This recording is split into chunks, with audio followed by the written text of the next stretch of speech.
Buenos días. Aquí nuevamente estamos como Cámara de Comercio de Santiago a través de nuestro comité tributario, pero ahora con la colaboración que nos prestan siempre del Servicio de Impuestos Internos y tenemos con usted a la señora Mónica Jiménez, ¿cierto? Jefe de grupo de fiscalización del servicio, quien nos va a instruir y comentar todo lo que corresponde al impuesto sustitutivo de impuestos finales, lo que hemos llamado el ISIF. ¿Ya? Sin mayores preámbulos, dejamos a la señora Mónica, por favor, adelante, el escenario es suyo. Muy buenos días a todos. Voy a compartir una PPT que tenemos al respecto. Denme un segundito. Ahí está. ¿Me confirman si se ve? Sí, perfecto. Ya. Bueno, en esta oportunidad fue la Dirección de Grandes Contribuyentes, ¿no es cierto?, que elaboró esta PPT especialmente para esta ocasión. Entonces, bueno, dentro del marco de los acuerdos de colaboración tributaria, ¿no es cierto?, con la Cámara estamos efectuando esta charla y se nos pidió la temática que dice relación con la ley 21.681 de recién pasado 1 de julio del 2024, que tiene dos temas, pero que ambos van en el sentido de recaudar fondos para la emergencia de los incendios de Valparaíso.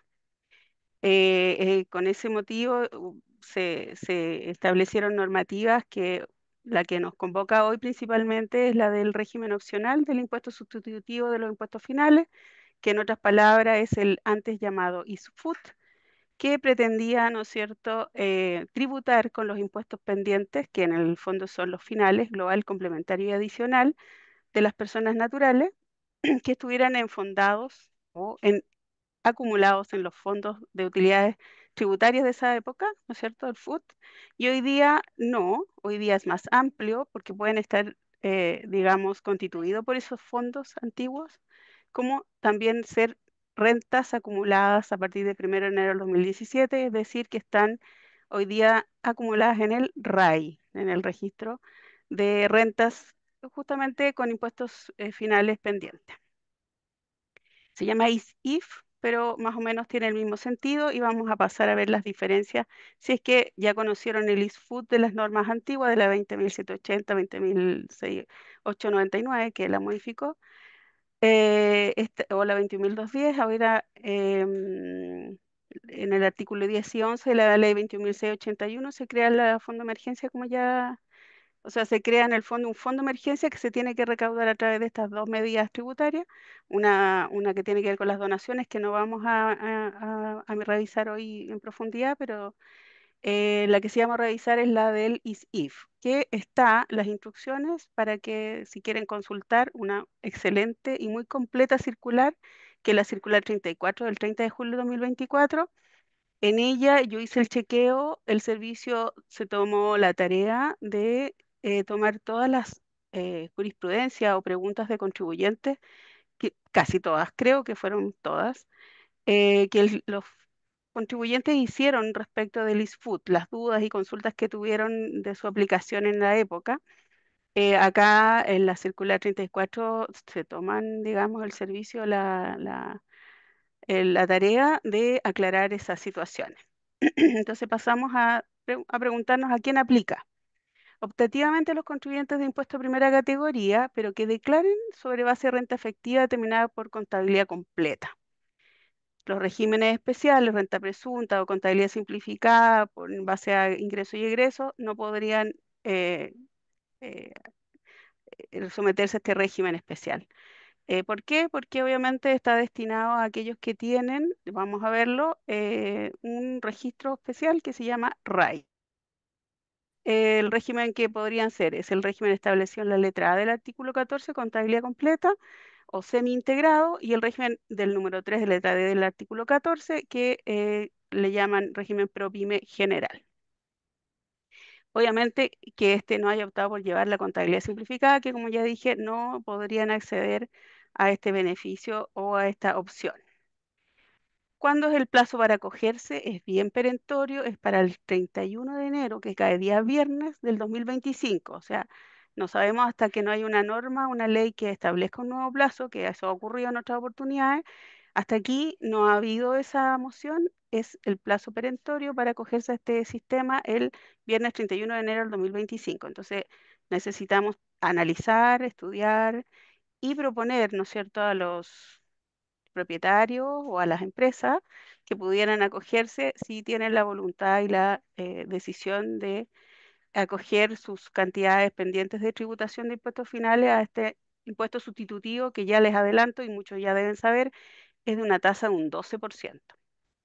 Respecto de qué saldos, como bien conversábamos, son los saldos que están acumulados el 31 de diciembre de 2023. ¿Dónde los podemos encontrar estos saldos? En el formulario 22 de la T 2023, 2024, perdón, en los códigos que les voy a pasar a mostrar, pero primero vemos cómo se declara, como dijimos, se declaran hasta el 20 hasta el 31 de enero de 2025, pero según la resolución 76 del 2024 del servicio, lo establece como en otras ocasiones, que se declara mediante el formulario 50. Este se puede presentar todos los días si quieren a partir del 1 de julio del 2024 podían presentar un formulario 50.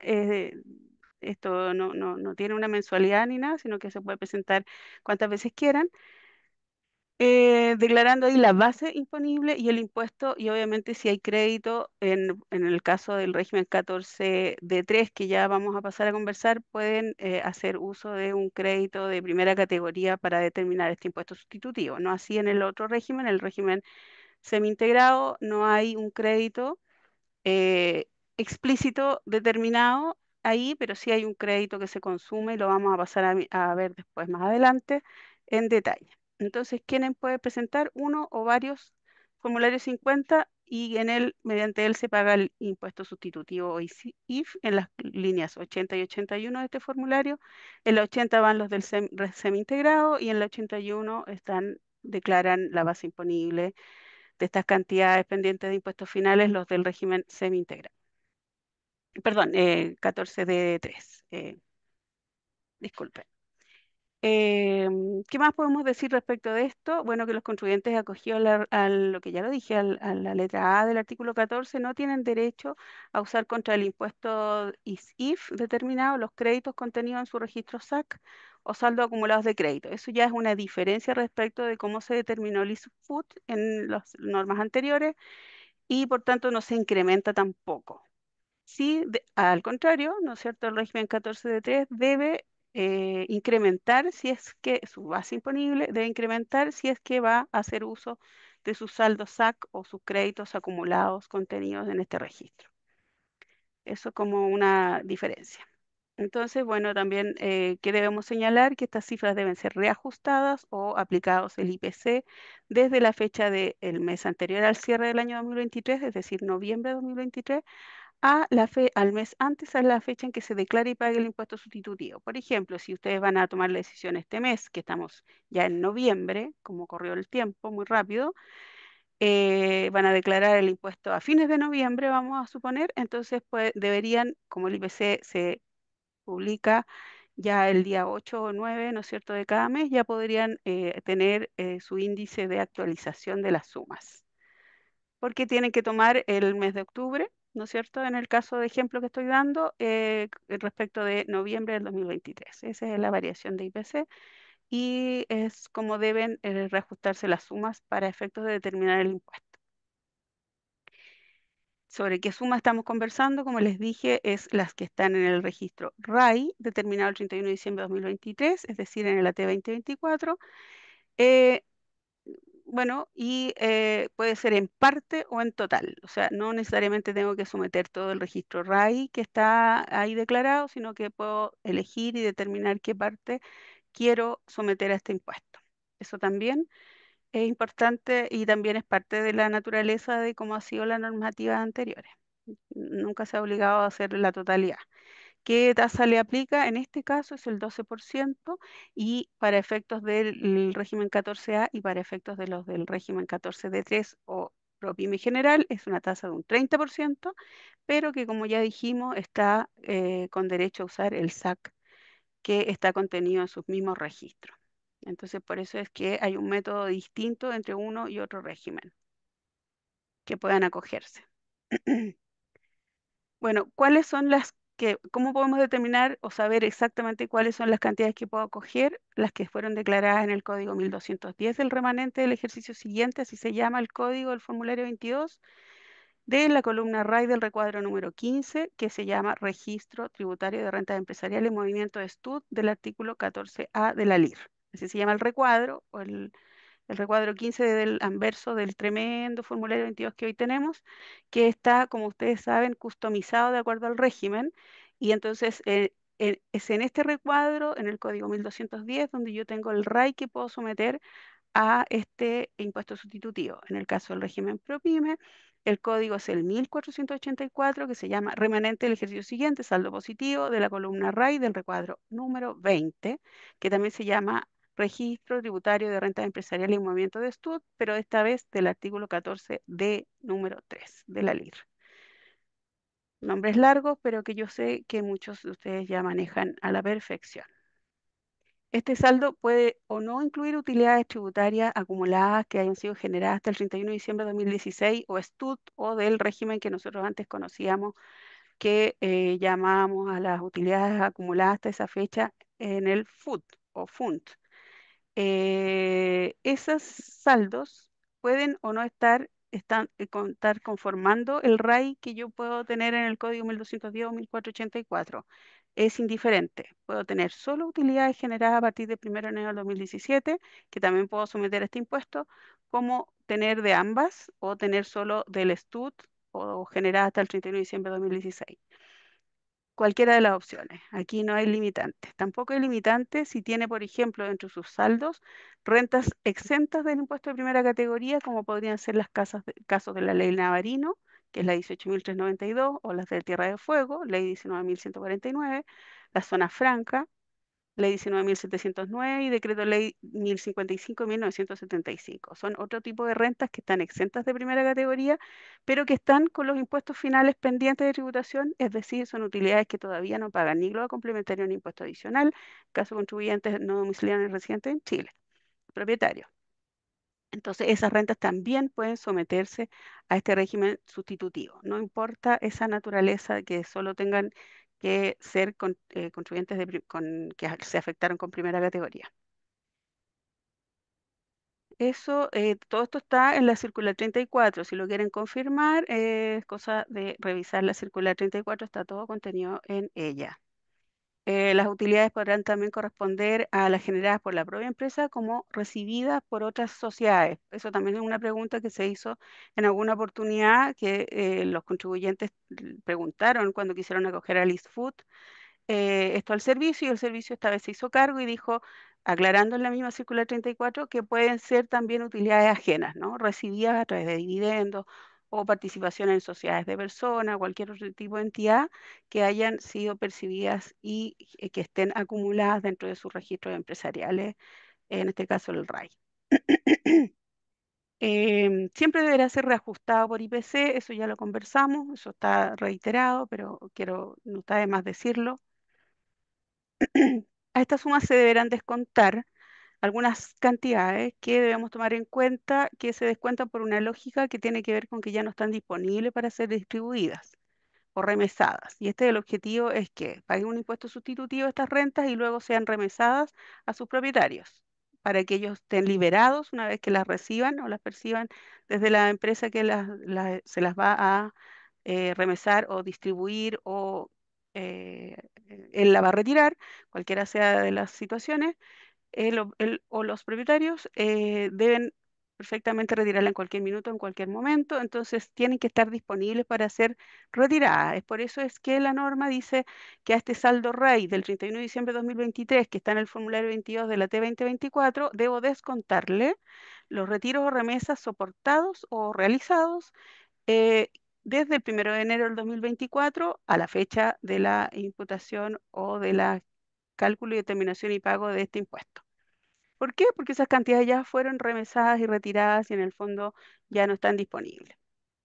También las que provienen de reorganizaciones empresariales, como podrían ser divisiones, que hayan ocurrido entre el 1 de enero del 2024 a la fecha bueno, hasta la fecha de hoy, que perfectamente también, por ejemplo, una división podría haberse llevado parte de estas, o sea, debería haberse llevado parte de estas utilidades, en proporción a como dice la norma, a su capital propio tributario en términos generales, en la proporción que se haya hecho la NUCO o nueva sociedad dividida. Por ejemplo, también podrían, bueno, como el saldo es el que está contenido al 31 de diciembre de 2023, si es que llegaron utilidades producto de una reorganización como una fusión, ahí podríamos entrar en conflicto porque si llegan de parte de una fusión o una sociedad absorbida, esas cantidades no estarían contenidas en el saldo RAI del código 1210 o 1484 del formulario AT 2024. Pero sí tenemos que descontar las que se fueron. Eso es lo que está diciendo esta parte de la norma, las de las divisiones, por ejemplo. Bueno, ¿qué más debemos descontar? Los gastos rechazados, adeudados al 31 de diciembre de 2023, que se encuentren pagados entre el 1 de enero y la fecha en que se ejerza la opción. ¿Por qué? Porque al momento de ser pagados ya no están disponibles para ser distribuidos, remesados o retirados. Independientemente de estas cantidades hayan sido afectadas o no con el impuesto del artículo 21, se entiende que están, se supone que pagadas. Esa es la naturaleza, que podían haber estado provisionadas, ¿no es cierto?, hasta el año pasado, pero este año se pagaron y por tanto ya no están disponibles para ser distribuidas, remesadas o retiradas. Otros ajustes que pudieran derivar de una situación del contribuyente por aplicación de las normas de las utilidades que afecten las utilidades susceptibles de acogerse al ISIF. ¿Cuáles serían, por ejemplo, una rectificatoria, una liquidación de impuestos que podrían afectar ese saldo? También, obviamente, hay que tomarlo en cuenta en la medida que estén materializadas, ¿no? No una rectificatoria que todavía no esté efectuada por el contribuyente. Debe estar efectuada y ahí, obviamente, ese movimiento del saldo RAI que se va a coger puede haberse disminuido y por tanto es ese el final, el definitorio, el que ya fue rectificado y aceptado por el Servicio de Impuestos Internos en la medida en que haya sido, por ejemplo, una declaración voluntaria, em, el que puede someterse a esta opción. Bueno, solo en el caso en que esta opción se ejerza en el año 2025, es decir, del 1 al 31 de enero del 2025, se pueden deducir o tendrán que deducir la pérdida tributaria del ejercicio, pero sin restar la pérdida de arrastre. Por obviedad, eso ya está contenido en términos generales en el saldo tributario de las rentas que están ahí posadas en el RAI. Por tanto, como ya pasamos la brecha del 31 de diciembre en este caso, que es cuando yo estoy ejerciendo la opción en enero del 2025, solo debo sumarle a mi RAI, ¿no es cierto? En este caso, sumarle, pero restarle la pérdida del ejercicio, porque también son cantidades que ya no están disponibles para ser remesadas ni distribuidas, porque obviamente se gastaron o se imputaron durante el ejercicio 2024. Bueno, sí, aquí yo les hice mención a un oficio em, del 1769 del 5 de septiembre de 2024, muy reciente. El contribuyente le hace la pregunta al servicio por el orden de prelación que tienen para ser retirado o remesadas estas cantidades en el caso de las que fueron del antiguo régimen 14A de las rentas atribuidas que tenían un orden de ser primeros que las otras rentas porque tenían su tributación cumplida. Bueno, ahí el servicio le dice que estas pueden ser incluso antes. En el fondo quedan liberadas para que el contribuyente las retire en cualquier minuto y en cualquier orden, antes que cualquier otra imputación. Eso dice ese oficio que se hizo a raíz de esta normativa reciente. Bueno, el contribuyente puede acogerse cuantas veces quiera, si se acoge ahora en noviembre o se acogió ya en uno de los que esté ya en octubre y quiere volver a acogerse, puede hacerlo hasta el 31 de enero del 2025, cuantas veces quiera. Aquí esto es importante porque en la normativa anterior el saldo FUR muchas veces se vio sometido a este régimen especial, a los regímenes de aplicación del ISFUT antiguo, pudo someterse a este impuesto sustitutivo, el FUR, que como bien sabemos son utilidades que están pendientes de impuestos finales efectivamente, pero que en la ley 21.210 el legislador la definió como parte del capital aportado. Al ser parte del capital aportado es que en esta oportunidad el servicio dijo no es posible someterla a este impuesto sustitutivo producto de que no está conformando el RAI. Si recordamos, en el régimen 14A y el 14D3, para determinar el RAI, yo parto del capital propio tributario, le descuento las rentas que ya pagaron impuestos o que tienen su tributación cumplida o las que no son del régimen general, como podrían ser las rentas del REX, y por sobre todo le descuento el capital aportado, porque no son cantidades pendientes de tributación de impuestos finales. Al descontarle el capital aportado y al definir la 21.210 que forman parte del capital aportado, el FUR, no podría este FUR ser sometido al régimen especial de impuestos sustitutivos. ¿Se entiende? Esa parte creo que hay que aclararla. Es importante porque es diferente, una de las diferencias que hay con los regímenes sustitutivos anteriores, ISFUT anteriores. No es susceptible de acogerse a la opción del ISIF, el FUR. Aclarando, yo sé que esto es materia que no debo ahondar, pero el FUR son las utilidades reinvertidas por normas especiales que estuvieron vigentes hasta el 31 de diciembre de 2016, con algunas diferencias y salvedades normativas, pero que en el fondo le permitía a los socios propietarios comuneros accionistas eh, sacar, retirar de sus utilidades que le distribuyeron las sociedades y aportarlas en cualquier otra sociedad, pero suspendiendo la tributación del impuesto final y pudiendo reinvertirlas, por eso son utilidades reinvertidas, en otra sociedad y que quedan pendientes, pero quedan pendientes para él individualmente su tributación de impuestos finales. Entonces, por eso que el legislador las considera como capital aportado, porque la deuda tributaria es del propietario que efectuó la reinversión.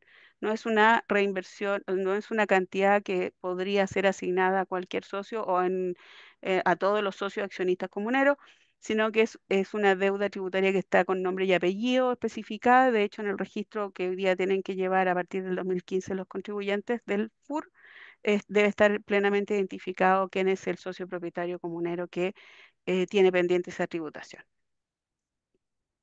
Bueno, yo aquí había dado una pausa, pero me dijeron que era más ordenado dejar las dudas y consultas para el final, así que voy a proseguir, ¿ya?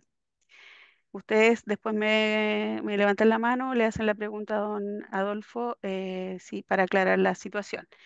Paso al tema especial que tiene o que compete específicamente al régimen 14 del artículo 14 de 3 o régimen PROPYME general, que tiene que ver con que pueden deducir de esta determinación el crédito de primera categoría contra el ISIF. Bueno, procederá, de acuerdo a qué normas, a los artículos al artículo 56, número 3 y 63 de la LIR, con tope del saldo acumulado de crédito que mantengan en el SAC. ¿Cuál saldo? El que está tributado o declarado en el AT 2024. En ningún caso procederá a deducir del ISIF el crédito contra impuestos finales a que se refiere la letra B de la letra, perdón, letra B de la letra A mayúscula del número 4 artículo 41. ¿Qué es eso? Es los impuestos o IPE, impuestos de extranjeros, ¿no? Que fueron soportados por el contribuyente, pero que no han sido pagados o enterados en arcas fiscales chilenas. Por tanto, ese crédito no puede ser considerado para efectos de esta determinación de impuestos ISIF.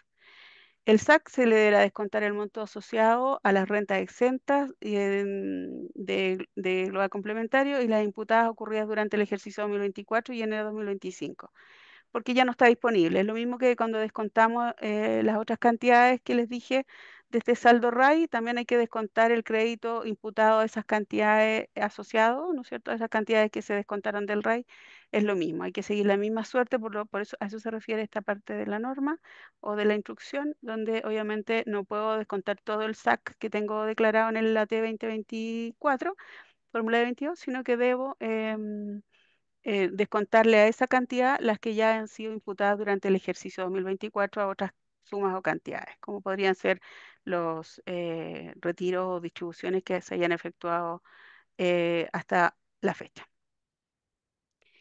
Bueno, ¿qué códigos son los del SAC? Son los 1563 y son varios. Ustedes saben que hoy día el registro del recuadro del formulario 2024 por lo menos, ¿no es cierto? El recuadro 21 para este efecto son varios porque están asociados a distintos tipos de rentas, ¿no? Entonces, está el 1563, 64, 65, 66, 68 y 69. Creo que me falta uno que me tapa la pantalla, no me lo sé de memoria. Y obviamente la suma de todos esos. No hay un recuadro que los sume todos. Para que, bueno, ya ustedes me imagino que conocen a la perfección el formulario 22 actual. Bueno, la cantidad que resulte de aplicar la base imponible determinada, que es lo que estamos conversando, por un factor resultante de dividir, y eso lo vamos a pasar a mirar ahora, ¿cuál es el factor al que yo le voy a aplicar esa tasa del 30%? No es directa, ¿ya? Tengo que aplicar un factor resultante de dividir la tasa de primera categoría vigente. Ese es el crédito al que yo le puedo asignar, la tasa de primera categoría vigente. ¿Cuál es para estos efectos? Lo vamos a pasar a mirar ahora, que como cambió para el régimen ProPyme, en la T 2024 la tasa estaba rebajada por una norma especial a un 12,5. Hasta el 2023 fue un 10%, también rebajada por una norma especial, pero la norma permanente es de un 25%. Esa es la tasa del régimen ProPyme, 25%, esa es la tasa permanente. Pero por una norma especial, ocurría hace un par de años, ¿no es cierto?, es que se rebajó un 10% y se prorrogó a un 12,5 para este año 2024, año en curso. Entonces, ¿cuál es la tasa de crédito que yo le puedo asignar a estas rentas? Es la tasa del 12,5 si la efectúo hasta el 31, si acojo las rentas hasta el 31 de diciembre de 2024. Si, a diferencia, bueno, como está ahí, se genera una tasa, un factor de un 14,2857. Debo usar cuatro decimales, pero cuatro decimales en realidad, si lo cuento desde el 0, para efectos de aplicar el factor, es 6 decimales, ¿ya? El último se aproxima. Entonces, si yo me acojo al ISIF a partir del 1 de enero de 2025, esta tasa es de un 25. Y obviamente debo, y me da un factor distinto, un 0,333333, nuevamente 6 decimales. Estos son los factores que yo puedo aplicar para efectos de determinar el crédito asignado. Por ejemplo, si mi RAI fuera 100 y quiero coger 50 sobre 50, yo tengo un SAC disponible, pero le voy a aplicar este factor. Si lo hago hasta el 31 de diciembre de 2024, el cálculo, voy a aplicar el 14,2857 con tope SAC. Si este factor me da más de lo que tengo acumulado en el SAC, solo tengo que usar el SAC, porque es el monto menor que ocurre entre los dos. Y si me paso al 31 de enero, me paso el 31 de diciembre, me paso el 1 de enero y me acojo hasta el 31 de enero del 2025, el factor que yo tengo que usar es el 3333, ¿ya? Con tope SAC.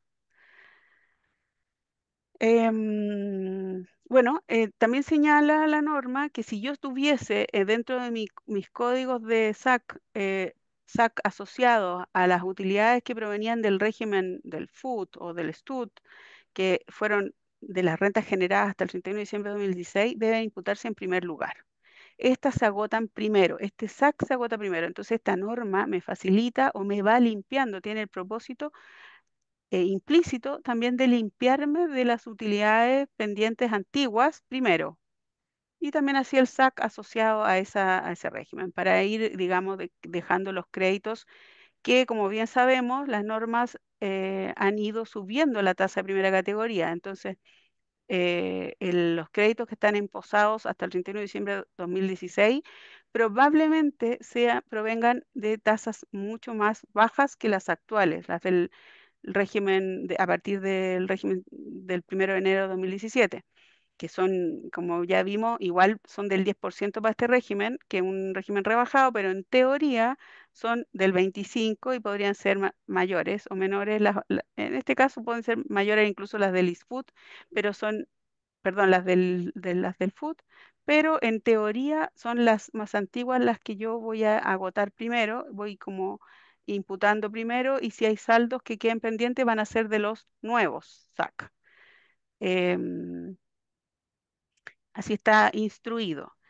Y bueno, de corresponder a créditos generados a partir del 1 de enero de 2017, deberá ser imputado en primer término los créditos no sujetos a restitución y posteriormente los sujetos a restitución. Eso también está dicho en la circular, que es para generar un orden igual coherente con lo que se ha dicho en instrucciones y cómo son las imputaciones en general de este crédito. Y obviamente los que están, una vez agotado esto, se pueden imputar los con derecho a devolución y después bueno, los sin derecho de devolución no, porque generalmente esos no pues, provienen, por ejemplo, del IPE y no podrían ser sujetos a esta imputación de crédito. Ya bueno, tratándose de créditos con obligación de restitución, deberán imputarse al IF descontando la parte sujeta a restitución, es decir, se podrá imputar el 65% de suma. Entonces también lo aclara la circular, que podría ser una duda que pudiera surgir en algunos casos.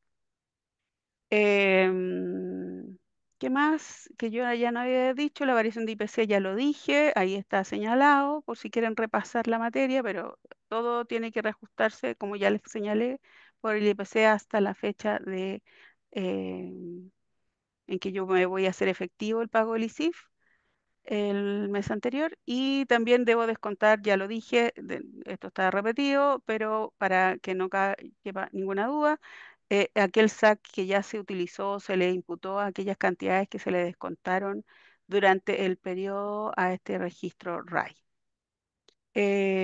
Bueno, si bien todo esto del reajuste que yo les digo,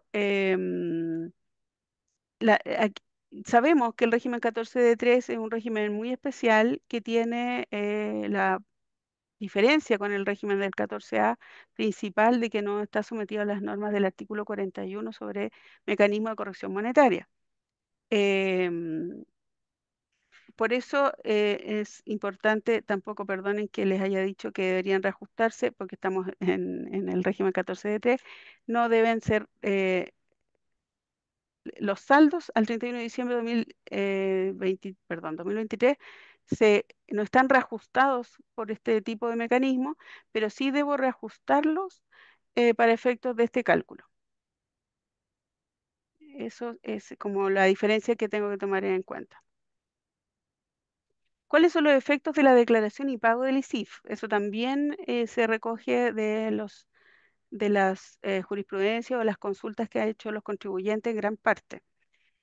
Por ejemplo, el SAC se ve ajustado, bueno, esta parte no, pero porque como el régimen 14A, ya me pasé al régimen 14A, disculpe, por eso cambié de color con la normativa, lo del 14 de 3 estaba en rojo, en letras rojas. En el 14A hay un ajuste que debe hacerse al SAC, porque bien les dije que la tasa es un 12% directa al RAI, pero debo ajustar mi SAC. Y este SAC se ajusta en el fondo por un consumo de créditos. En el fondo no lo uso ni lo incremento para efectos del cálculo porque estoy aplicando una tasa más chiquitita, que es un 12. A diferencia del otro, que lo incremento y uso el crédito, pero aplico la tasa del 30. Esas son las diferencias en la determinación de ambos regímenes. Entonces, ¿qué debo hacer? Debo ajustar mi SAC descontando aquellas cantidades que resulten también ser acogidas. Entonces, tomo el monto del RAI y le aplico el factor y eso lo ajusto en el SAC. El saldo que sea que tenga en el SAC, lo debo ajustar y en el fondo vamos a mirar un ejemplo para que no se confundan con esto. Em, el ejemplo está en la misma circular 34, es un ejemplo numérico y pueden revisarlo si es que tienen más dudas. Está en los anexos de la circular 34. Eso ya lo dije. El ajuste en el RAI, los registros de rentas empresariales. Bueno, también debo deflactar para efectos del registro empresarial. Yo ya hice el pago. Aquí ya presenté el formulario 50 y ya hice el pago. ¿Cuál es el efecto de eso en los registros empresariales, como en el RAI?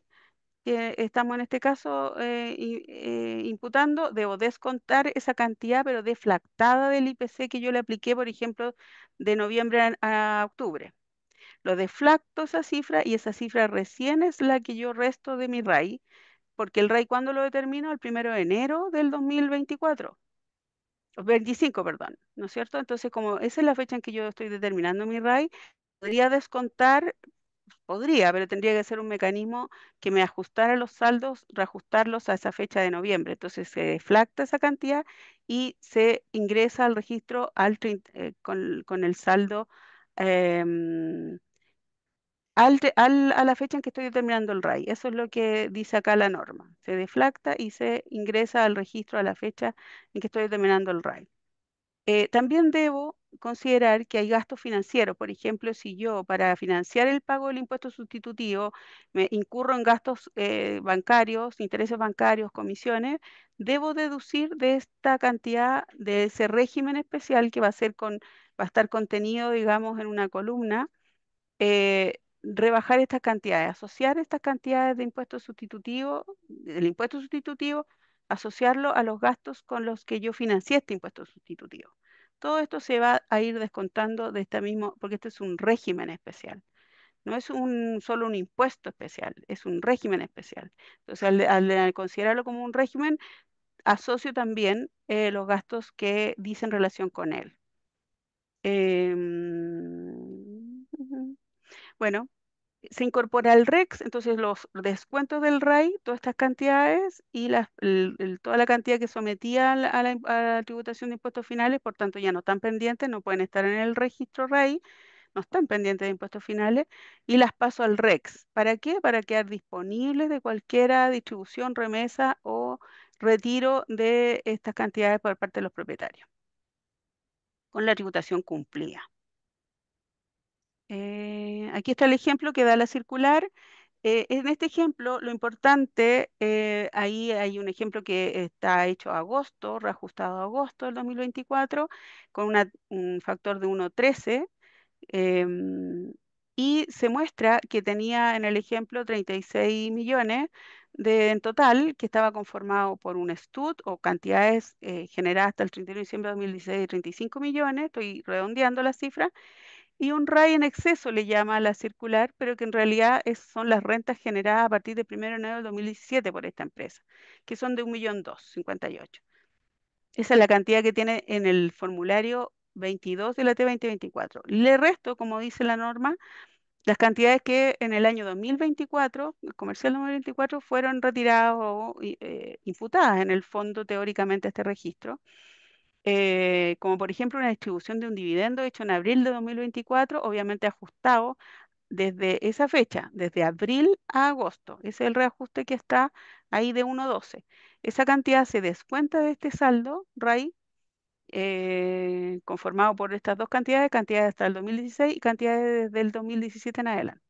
Se las descuento y primero agoto las más antiguas, las del STUT, y después agoto las más nuevas.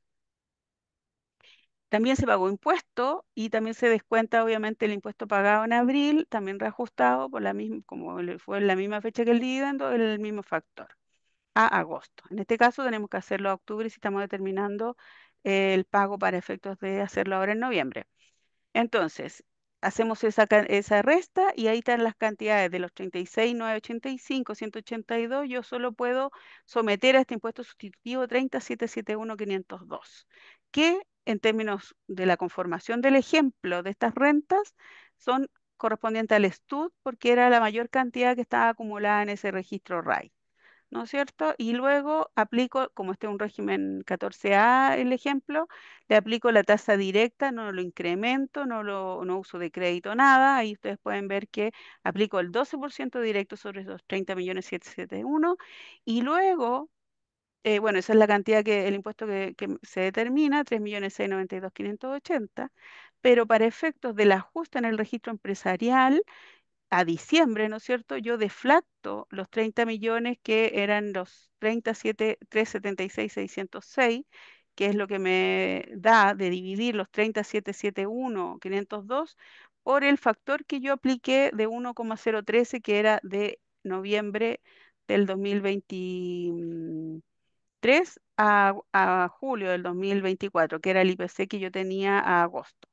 Lo deflacto, en el fondo lo llevo a valores históricos, por decir algo, y ese es el monto que yo voy a ajustar en mi registro empresarial, 30.376.606, no los que yo, sobre los que yo declaré en el formulario 50. Y el crédito, lo mismo.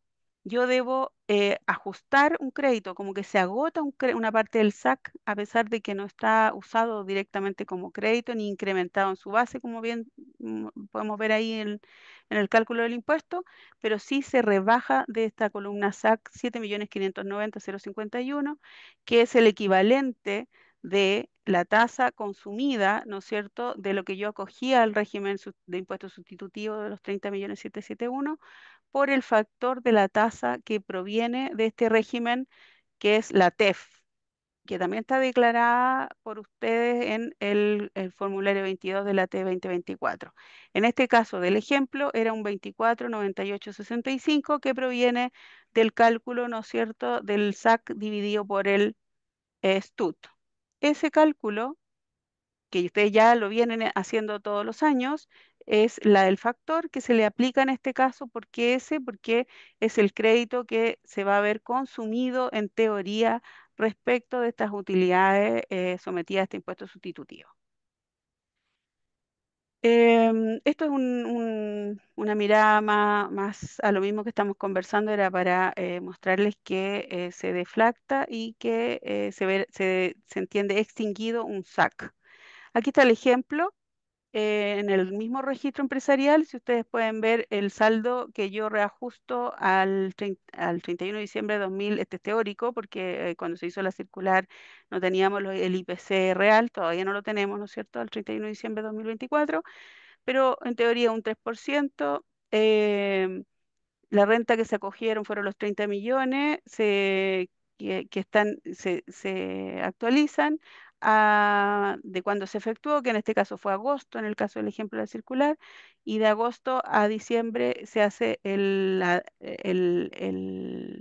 la imputación al RAI, porque en el fondo esto sería la cantidad, los 31.287.904, la cantidad que ya no está pendiente de impuestos finales, que se sometió al impuesto sustitutivo del ISIF, y por tanto se descuenta del RAI por lógica y se lleva a la columna del ISIF, que es la columna de los impuestos que han pagado impuestos sustitutivos, 31 millones. Entonces ahora quedan ahí disponibles y a esa columna es que yo le resto los 3.759.046 que se puede ver al final, que provienen del ISIF pagado, pero reajustado a diciembre. Cuando lo pagué en agosto, en el ejemplo, y se reajusta de agosto a diciembre los 3.759.046. Si hubieran gastos asociados a esto, también se descuentan desde cuando se efectuaron, gastos como intereses y esas cosas, de esta columna. Y en el fondo lo que me queda disponible para distribuir o remesar para mis socios propietarios o comuneros son los 27.528.858 en el ejemplo.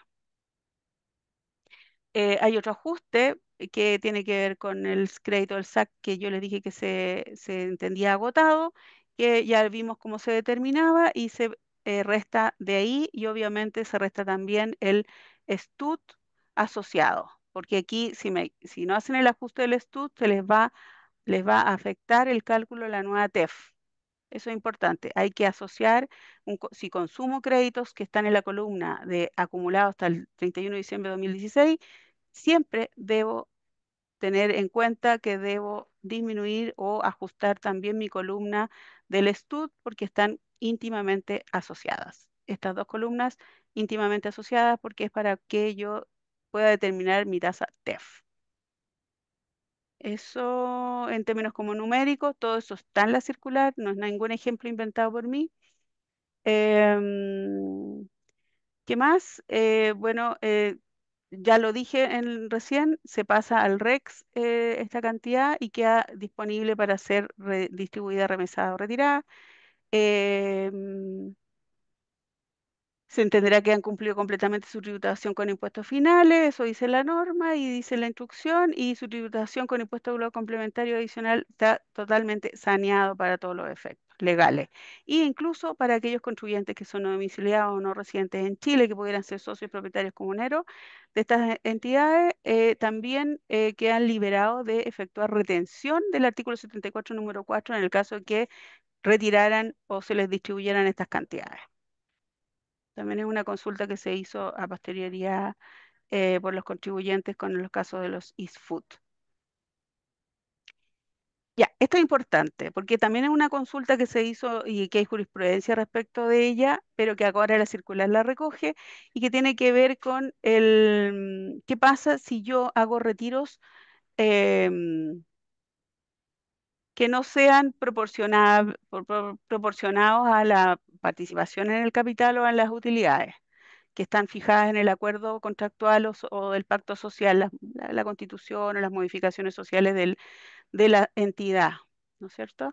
Eso lo preguntaron los contribuyentes porque en el caso anterior de las normas antiguas del ISFUT, se preguntó al servicio si yo podía ver este caso por propietario, digamos, uno por uno, y ver la situación uno por uno. Y por supuesto que sí, el servicio dice que tienen plena libertad, obviamente, de hacer la distribución como quieran, de acuerdo al pacto social. Y ahí hay un interés contrapuesto, porque si yo soy socio en una sociedad de personas, obviamente tengo que tomar el parecer del otro socio, si son dos, y no puede uno favorecer al otro en desmedro del interés del otro, ¿no?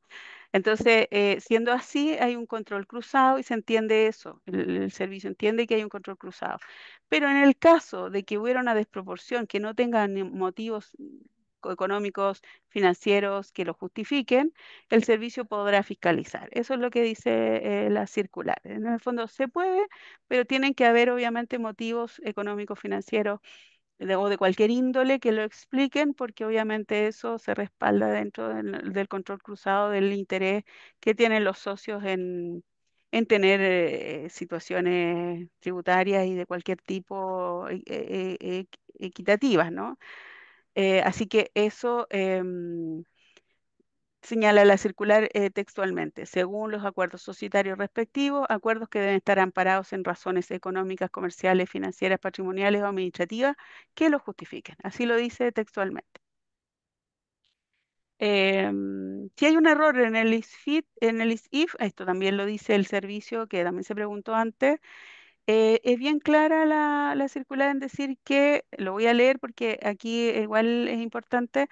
Dice, en caso que por cualquier motivo el ISIF pagado no se ajuste a las disposiciones establecidas, o sea, se cometió un error, se hizo mal, no se hizo de acuerdo a la disposición que establece la ley, debido a errores en su determinación, dado, por ejemplo, por considerar un régimen tributario que no le corresponde al contribuyente. Por ejemplo, vine y le apliqué con crédito.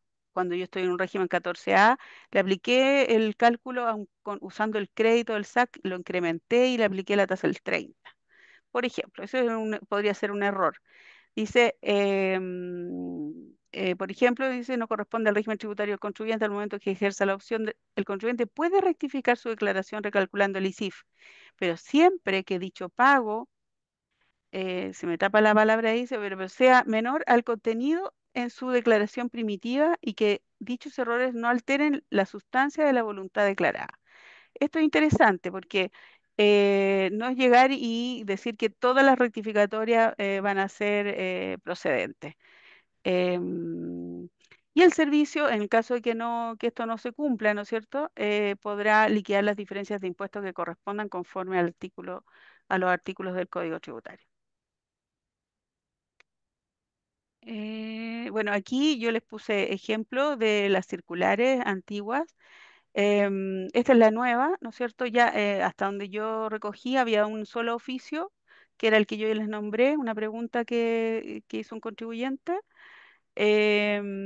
Respecto de los anteriores, ahí les puse algunos oficios que pueden consultar o releer, si es que ya los conocen, ¿no es cierto? Que tienen que ver con situaciones particulares del ISFUT y obviamente, como les dije, la circular 34 los recogió en su gran mayoría y les da respuesta, digamos. La misma respuesta, salvo con el FUR, que como yo les dije, en esta oportunidad por la 21.210 señala que no podrían acogerse a este impuesto sustitutivo.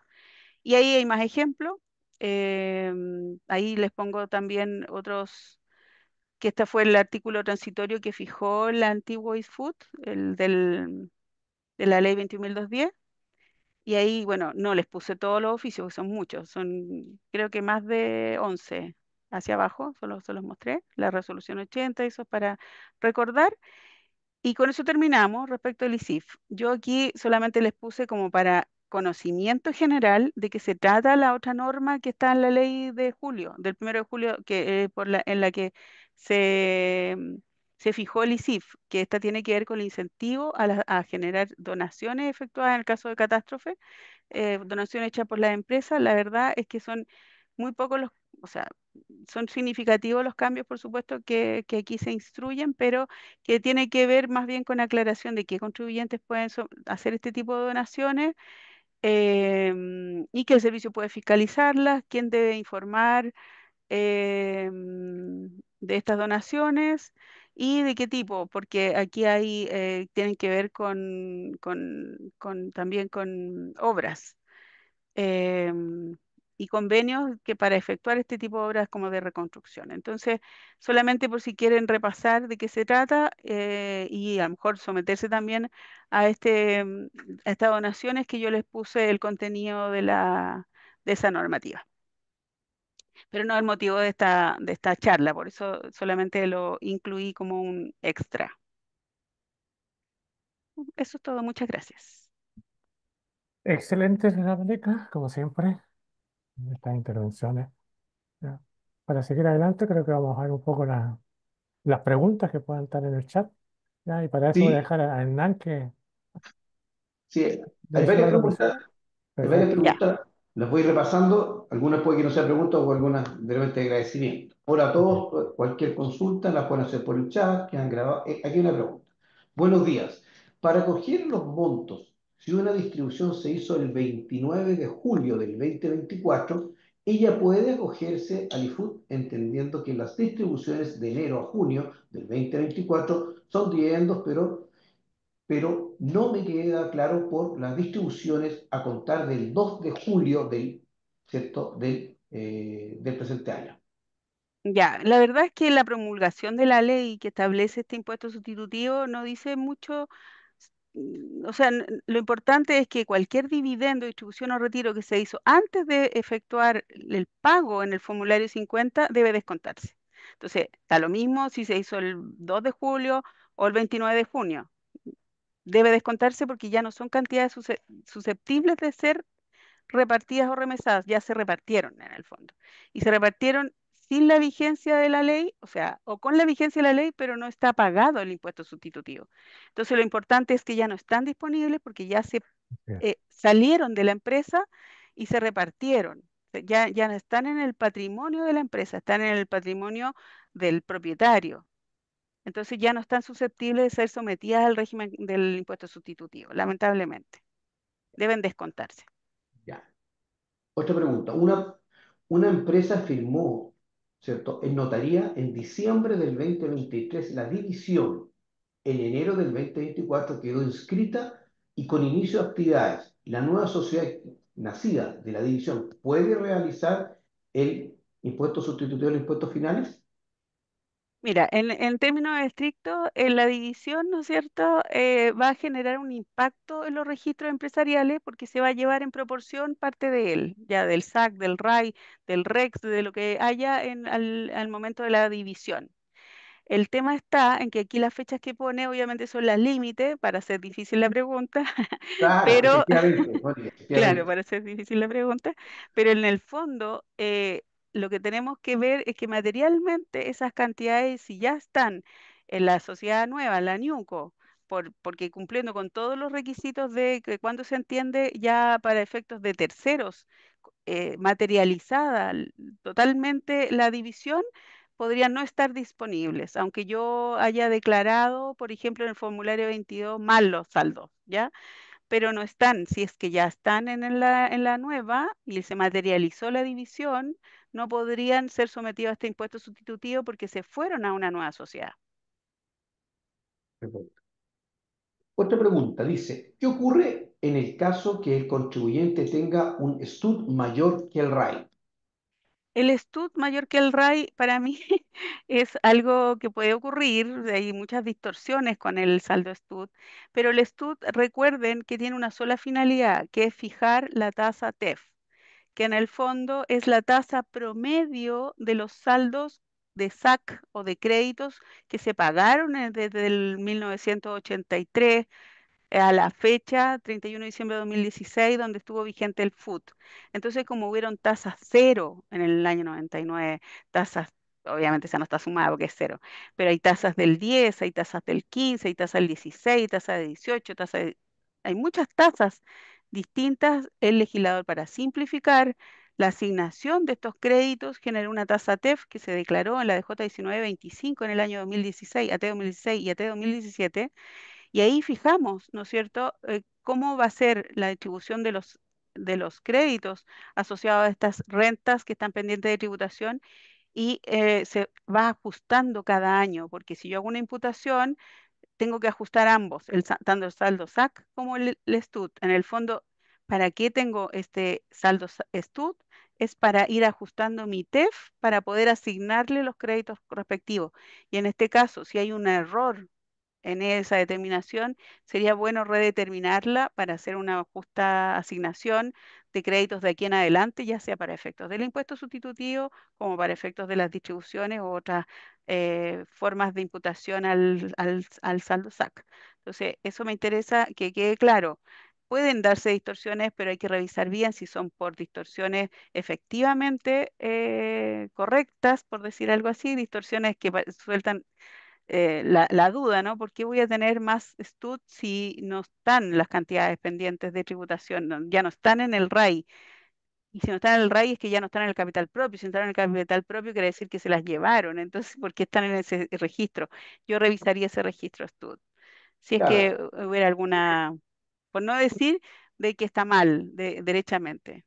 ¿Mm? claro, porque hay que podría darse el caso que a lo mejor la empresa viene con una pérdida tributaria, en su oportunidad le fue muy bien y acumuló food, podríamos decir, y que hoy día, en los últimos tiempos, le fue tan mal que tiene tremenda pérdida tributaria y Exacto, no fue compensado. Entonces, en términos, por lo tanto, tengo utilidades en términos de food, pero no tengo patrimonio porque no tengo sí, RAI.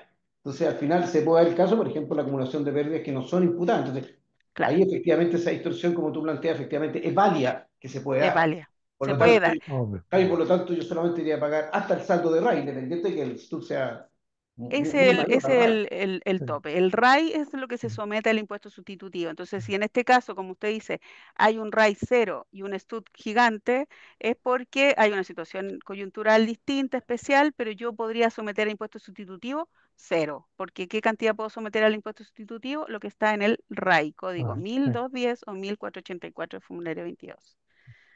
Esos son los Perfecto. casos que siempre hay que analizarlos a fondo, si no, Caso a caso, como se Sí, dice. claro, si no uno puede caso a estar caso. Pero el que manda es el exactamente. RAI, no el Es, STUT. así es. Hay otra pregunta, dice, ¿qué ocurre en el caso de los créditos si solo me rebaja STUT, solo rebajo créditos de SAC del año 2016? El ejemplo de la circular yo creo que es importante porque ahí justamente rebaja solo créditos del generado hasta el 31 de diciembre de 2016. Así que no pasa nada, solo le aplico tasa TEF a esos saldos, y al saldo que está en exceso de ese STUT le aplico la tasa de vigente, o sea, la tasa vigente de, en este caso, que es un 27, porque el régimen ha tenido una sola tasa, gracias a Dios. No hay tanta Sí, diferencia con este régimen, ¿no? Hasta ahora. Perfecto.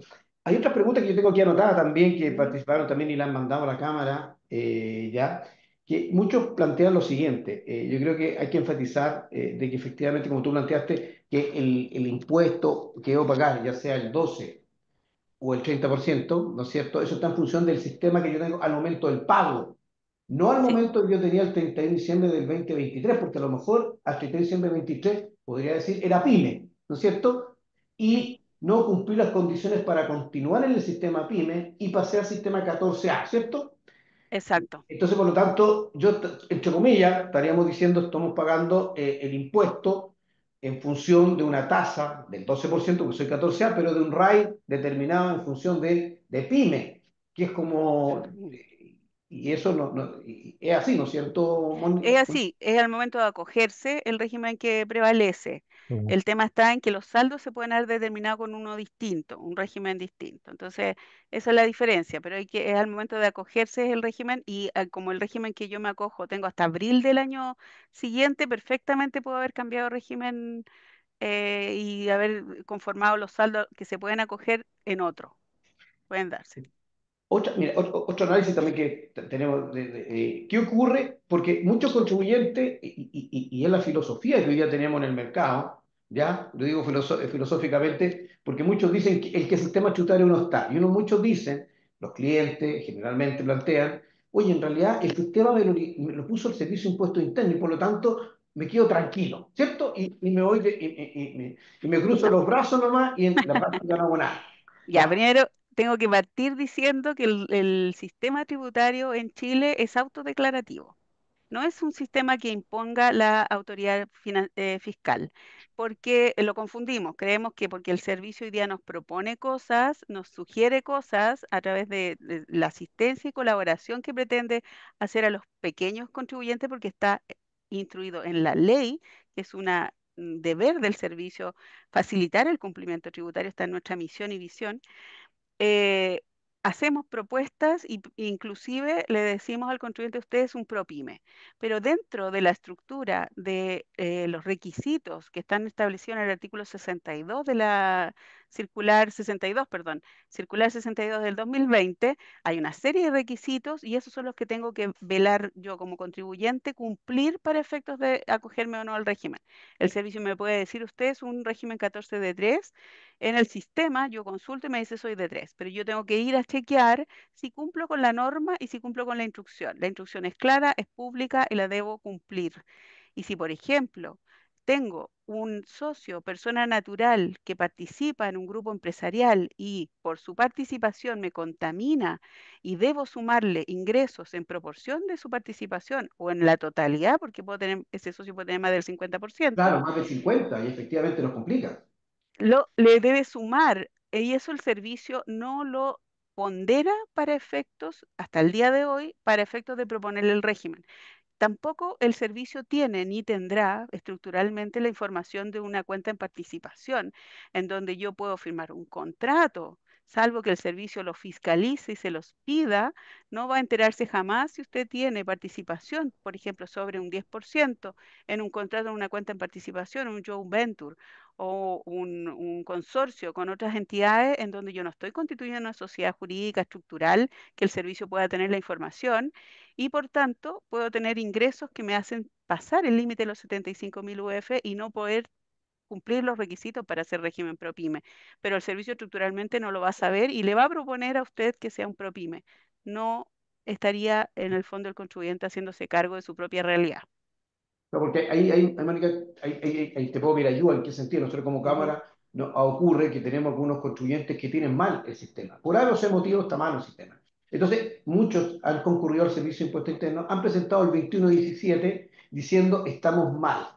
Ya estamos mal en el sistema y por favor quiero ordenar esto. Si pagué mal el impuesto en términos de aplicar una tasa del 10, teniendo aplicado un 27, por favor gíreme.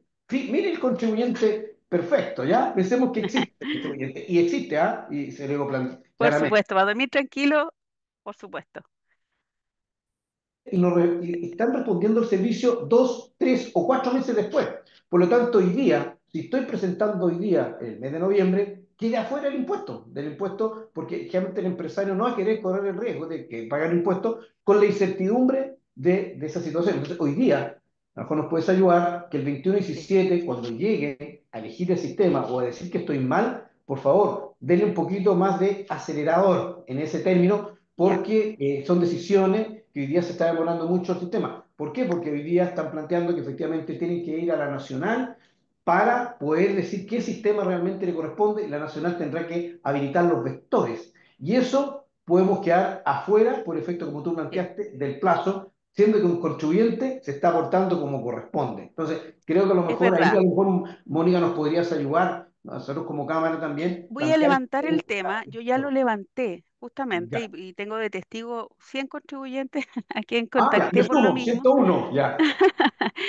A quien contacté y que lamentablemente sí, les dije, deben presentar una solicitud administrativa a través de, una petición administrativa a través de la página web, ojalá eligiendo cambio de régimen, porque hay una opción, otros lo eligen otras opciones y puede que eso justifique o no la demora en la asignación del 2117 al funcionario respectivo.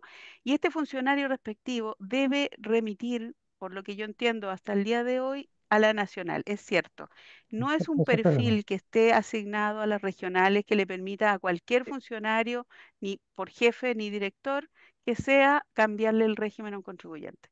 Eso está suscitado o está generado por un tema de control a muy pocas personas dentro de la nacional. Entonces, eh, conozco a las personas, he conversado con ellas Claro, eh, y ya, ellas obviamente se cuidan, digamos, de que esto esté justificado. Incluso ellos devuelven estas solicitudes por más impuesto que discriminación si no está fundado. Entonces, mi recomendación es la primera. Presentar lo antes posible cuando yo detecto que estoy en un régimen equivocado, lo antes posible el 2117. Señalar que es para cambio de régimen, señalar desde cuándo yo incumplo o incumplí y declaré mal, por ejemplo, nunca debí pertenecer al 14D3 y por tanto yo digo, me solicito el cambio de régimen desde el 1 de enero de 2020.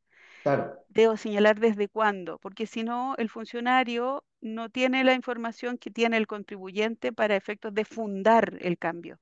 Más que de tomar la decisión porque le conviene o no al servicio, el funcionario evalúa si tiene los argumentos fundados. Entonces también les pido que en su solicitud no solo expliquen, sino que funden acreditando con documentación que efectivamente se salieron del régimen por X o cual incumplimiento Mire, de ¿por qué te requisito. planteo? Porque generalmente, bueno, cuando uno se presenta, generalmente uno dice, esta es una opción. Usted no está ejerciendo, usted ya perdió el plazo de la opción. Entonces hay una confusión, que la opción entre el 1 de enero y el 30 de abril, que ahí es una opción. Y Sí, esa opción, usted está fuera de plazo, se pregunta hoy día. Entonces uno te dice, no es que esté pidiendo una opción, yo no, quiero que me ubiquen en el sistema que me corresponde, por lo tanto, claro. yo estoy mal y por lo tanto estoy diciendo cómo debo actuar Sí, tributariamente. Entonces, al es final, hay una posible. pequeña confusión entre opción y Pero, obligación, pero, que es, Hernán, sí, yo creo que ahí lo que tiene que hacer uno es usar las normas del Código Tributario. Si yo estoy mal en mis declaraciones, porque tengo mal las declaraciones, entonces por lo Sí, tanto tengo que corregir las declaraciones.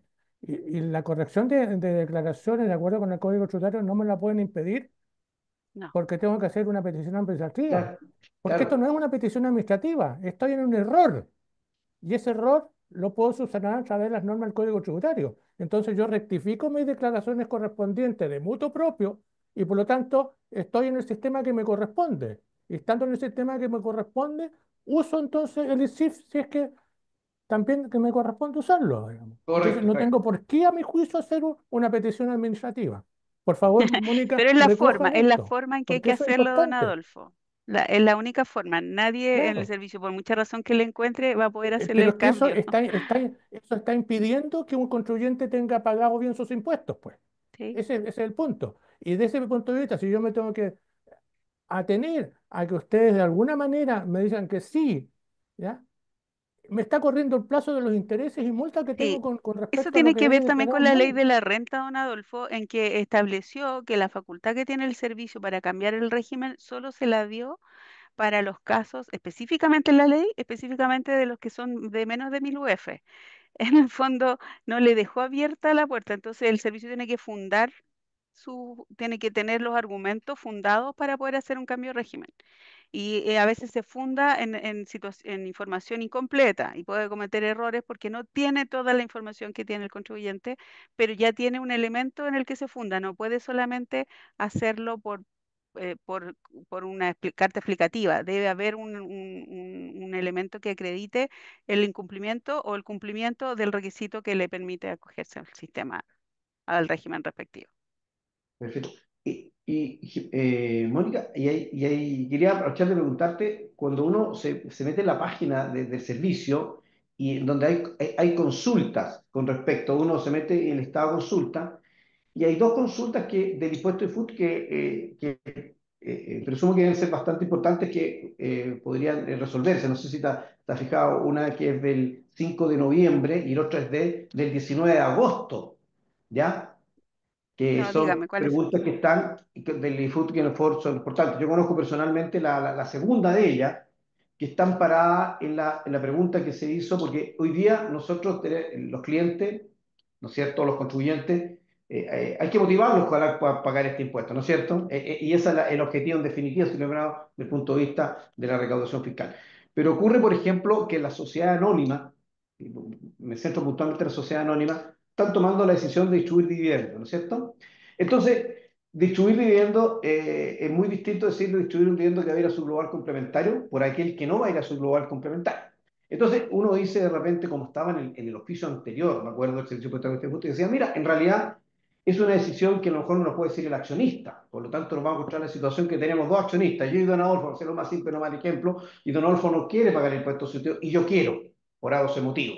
Entonces, ese oficio más o menos nos daba la seguridad y la certeza de que efectivamente podía haber esa decisión. Todas las corredoras de bolsa mandaron una pequeña cartita el año pasado, o antes, no me acuerdo efectivamente, si usted quería o no quería acogerse. ¿Y qué se lograba con eso? Motivar, ¿no es cierto?, una distribución de dividendos lo antes posible, porque iba a distribuir, ¿no es cierto?, un ingreso no renta, y que por lo tanto, en definitiva, el accionista, que era el Number Two que tomaba la decisión, tenía un dividendo menor en términos de 100 pesos menor impuesto, por decir Mm. algo, y don Adolfo recibiría los mismos 100 pesos.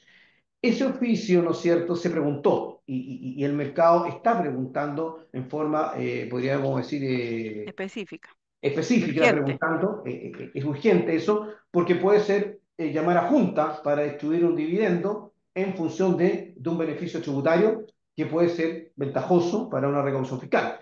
Y ese oficio se mandó en agosto y ya estamos, y va a ser en diciembre. Y nos está quedando la posibilidad de distribuir dividendos en muy poco plazo si efectivamente se toma la decisión. Ahora, y ahí es solamente el plazo, efectivamente los dividendos son a partir de cuando ¿no es cierto?, cuando la Junta varía el balance, podríamos decir, y eso ocurre después del 31 y mucho más allá después de enero.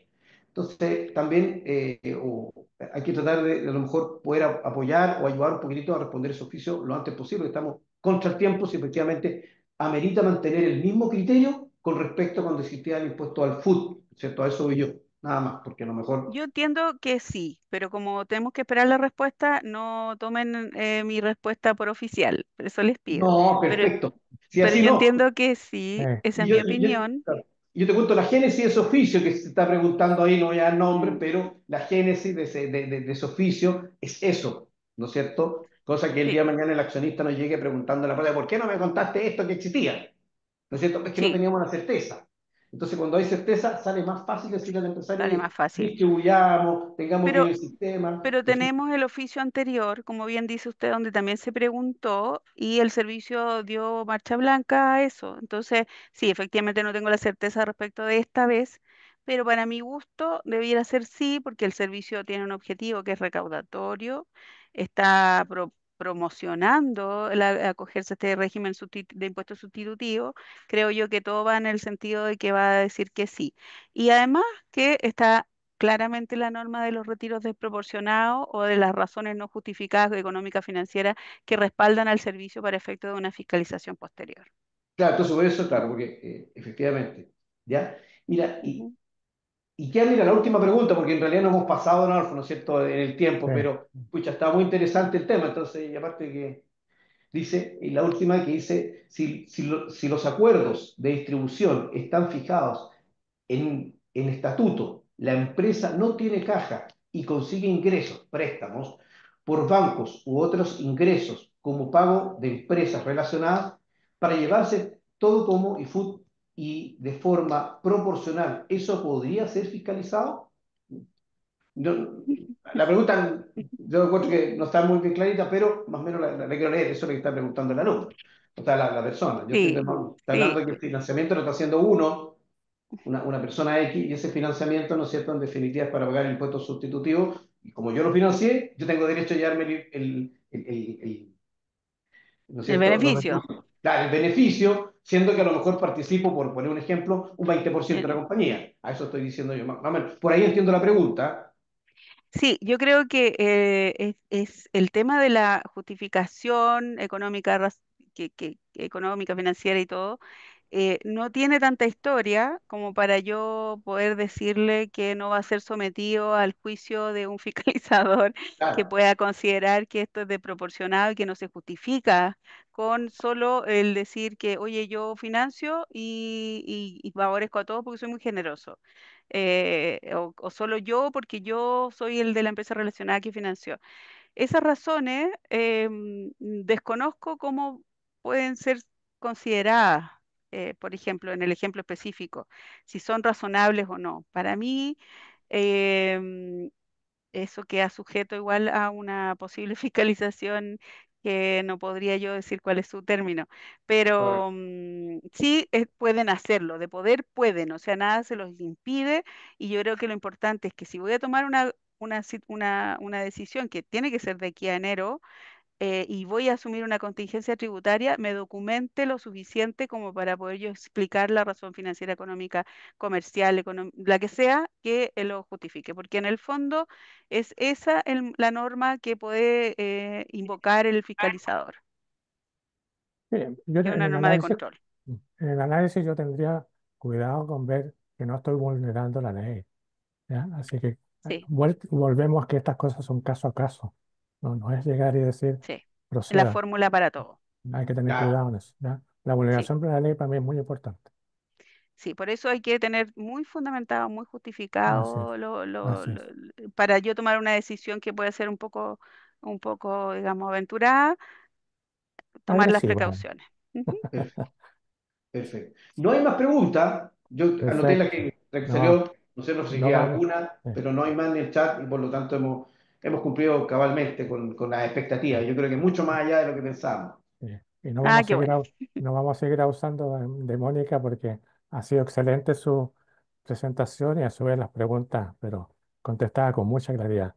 ¿Ya? Ah, muchas Esperamos gracias. tenerla nuevamente por estos lados, Mónica. ¿Ya? Muy bien. Si me Muchas invitan, gracias, Muchas Mónica. gracias, Muchas muchas gracias. gracias. ¿Ya? Y a gracias. los participantes, por supuesto, como siempre, ¿cierto? Vamos a estar constantemente con estos talleres, como ustedes saben. Así que hasta la próxima. Muchas Hasta gracias. luego. Chao, que estén bien. Muchas gracias, hasta luego. Hasta luego.